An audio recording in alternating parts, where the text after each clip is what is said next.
Hi everyone, my name is Steve Michelotti. Welcome to my course, C# Design Patterns Mediator. I am a software engineer and technologist, and I work at Microsoft. If you're a C# developer who wants to learn more about design patterns, then you're in the right place. The Mediator pattern provides a way to encapsulate interaction and communication between multiple objects, and to do this with loose coupling, regardless of what type of application you're building. In this course, I'm going to cover everything you'll need to be extremely productive implementing Mediator patterns in C# on day one.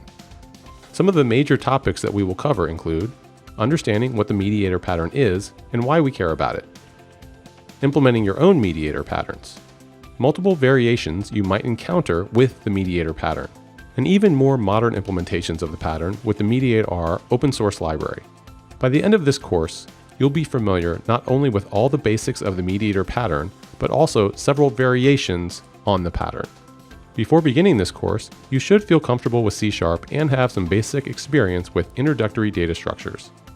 I hope you'll join me on this journey to learn how to use the Mediator pattern with C# Design Patterns Mediator course on Pluralsight.